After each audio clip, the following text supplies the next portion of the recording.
नमस्कार, स्वागत है आपका हमारे चैनल में। मैं रानी गुप्ता आपके साथ बड़ी खबर सामने आ रही है उत्तर प्रदेश से। आपको बता दें कि खतौनी में उपचुनाव होना है, लेकिन इससे पहले ही आरएलडी और एसपी को बड़ा झटका लगा है। दरअसल आरएलडी के जाने माने नेता और दिग्गज नेता अभिषेक चौधरी ने बीजेपी का दामन थाम लिया है, जहां लगातार राकेश टिकैत ये दावा करते हैं कि यूपी में सभी नेता उनकी बात सुनते हैं और जिस तरीके से लगातार वो बीजेपी को कोसते हुए दिखाई देते हैं, तो ये जो बात है कहीं ना कहीं उल्टी दिखाई दे रही है कि कैसे लगातार आरएलडी के नेता हों या फिर किसी अन्य पार्टी के नेता हों, लगातार बीजेपी में शामिल हो रहे हैं और बीजेपी को और भी मजबूत करते हुए नजर आ रहे हैं। आपको याद ही होगा, राकेश टिकैत ने अपने क्षेत्र से चुनाव लड़ा था, लेकिन किस तरीके से उनकी बहुत बुरी हार हुई थी। खुद उन्हीं के गांव वालों ने उनको वोट नहीं दिया था, जिससे कि यह साफ तौर पर जाहिर होता है कि ना सिर्फ उनके गांव के लोग बल्कि जो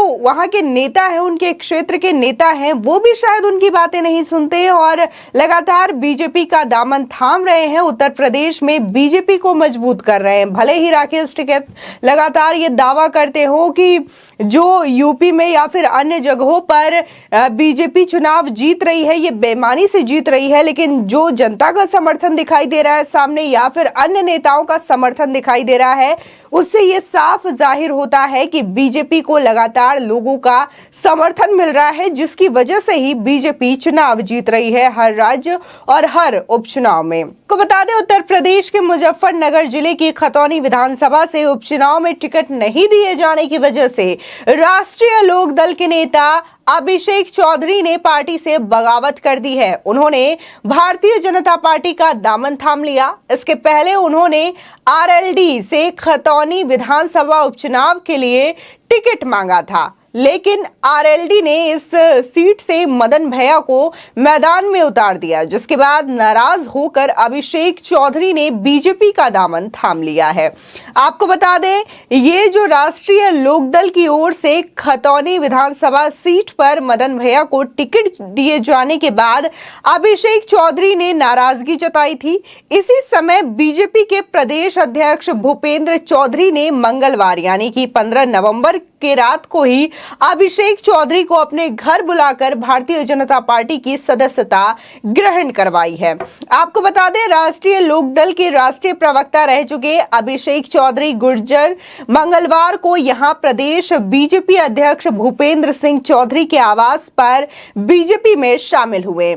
वो खतौनी विधानसभा के उपचुनाव में टिकट नहीं मिलने की वजह से आरएलडी से काफी ज्यादा नाराज चल रहे थे। बता दें, अभिषेक के इस दाव से खतौनी उपचुनाव की जंग काफी ज्यादा रोमांचक होती हुई नजर आ रही है। अभिषेक चौधरी ने कहा कि पहले 2017 और फिर 2022 में टिकट नहीं मिला। अब उपचुनाव में पूर्व विधायक मदन भैया को प्रत्याशी बनाया गया है, जिसके बाद उन्होंने पार्टी के इस फैसले से नाराज होकर नई राजनीतिक राह पर चलने की घोषणा कर दी। इसके बाद रात में ही वो बीजेपी प्रदेश अध्यक्ष भूपेंद्र चौधरी से मिलकर पार्टी में शामिल हो गए। आपको बता दें, इससे एसपी और आरएलडी के लिए बहुत बड़ा झटका माना जा रहा है, तो वहीं राकेश टिकैत के लिए भी ये किसी बड़े झटके से कम नहीं है। भाजपा की सदस्यता ग्रहण करने के बाद अभिषेक चौधरी ने कहा कि आरएलडी मुखिया जयंत चौधरी जमीन की हकीकत से कट चुके हैं।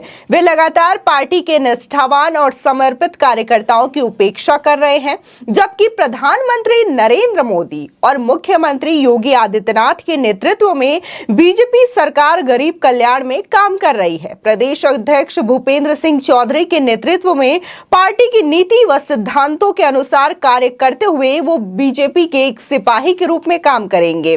भूपेंद्र सिंह चौधरी ने अपने लखनऊ आवास पर अभिषेक चौधरी गुर्जर को उनके समर्थकों के साथ पार्टी में शामिल किया।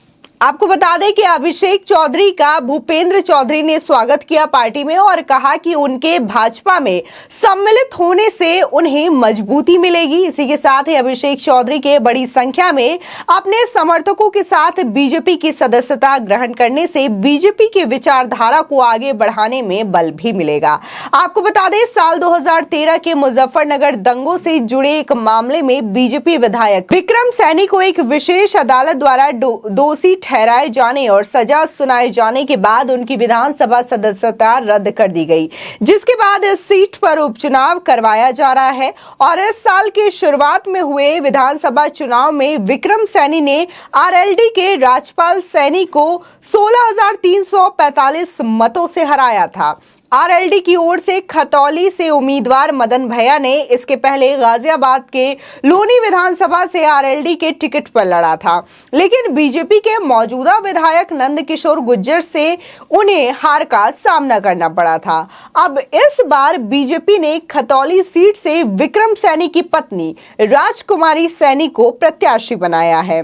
बीजेपी के प्रदेश अध्यक्ष चौधरी ने यह भी कहा कि रालोद नेता के शामिल होने से उनकी पार्टी में और भी ज्यादा मजबूती आएगी। आपको बता दें कि खतौली विधानसभा सीट पर राजनीतिक दल गुज्जर जाट और सैनी कैंडिडेट ज्यादा उतारते रहे हैं, क्योंकि अगर चुनाव में देखा जाए तो राजनीतिक जो समीकरण है उसके साथ साथ जातिगत समीकरण भी देखे जाते हैं। ये यहाँ पर देखने को मिलता है कि गुज्जर जाट और सैनी कैंडिडेट्स को ज्यादा उतारा जाता है, लेकिन यहाँ सबसे ज्यादा वोटर दलित हैं। इस सीट पर करीब 3 लाख मतदाता हैं, जिसमें 27% मुस्लिम और 73% हिंदू मतदाता हैं।